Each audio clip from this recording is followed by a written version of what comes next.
ஐயா நான் இன்னைக்கு முதல்ல நான் நன்றி சொல்லிக்கிறேன் ஐயா. இல்லை வேடி காலம் காலங்கள்லாம் பட்டது போடாமல் நன்றி. இன்னைக்கு அபிஷேகம் முடிஞ்சு நீங்கள் தீவாரணம் பண்ணும்போது மேலே இந்த 4 பக்கம் பூ வச்சுருந்தேன் ஐயா. இந்த வலது பக்கம் உள்ள தாமரை மட்டும் தங்க தாமரை மாதிரி அது நடுவில் ஒரே படிச்சு ஒரு மாதிரி நின்றுச்சு.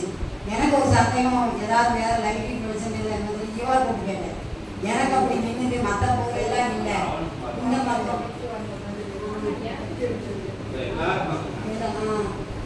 எப்படின்னு தெரியல அப்படின்னு வீட்டை காமிக்கணும். அவளும் சொல்கிறா ஆமாம் அது தங்க தாமரமாக தான் இருக்குது, நல்ல பழகலான்னு அந்த ஒரு பூ மட்டும்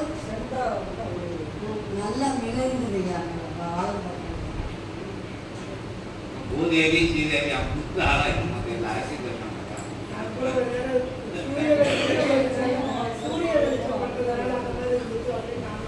இல்ல சூரிய வெளிச்சத்துக்கும் அதுக்கு வித்தியாசமா இருந்தீங்க.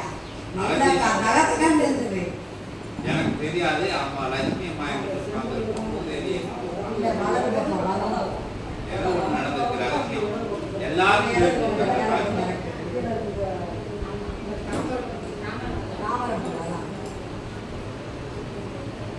சொர்ண நிலையில் கண்ட தாமரை பூ ஏற்றம் கொண்டு சபையில் உயர்நிலையோடு அற்புதமாக சீடர்களாக தென்காசி தலமதில் கிளை சபை கண்டு அக்கிளை சபையினுடைய உயர் சீடர்களாக பிரபஞ்ச மகா அகத்திய மாலை சித்த சபையினுடைய முதன்மை சீடர்களாக தன் இல்லமதிலே சபைக்கு காரை வார்த்த அற்புதமான பெருமகா நிகழ்வுக்கு அகத்தியன் நல்லாசிரியர். இல்லத்தில் இருக்கும் ஒவ்வொருவரும் ஒவ்வொருடைய கருத்தினை செயலினை உற்று நோக்கி தன் குலதெய்வமே வந்து அமர்ந்த தலமாக இத்தலத்தினை எண்ணி நினைந்து குலதெய்வத்திற்கும் மேலான பேராற்றல் கொண்ட சபை இதுவென்று நினைந்து வந்து அமர்ந்திருக்கின்ற அன்னைக்கு அகத்தியன் நல்லாசிரியர்.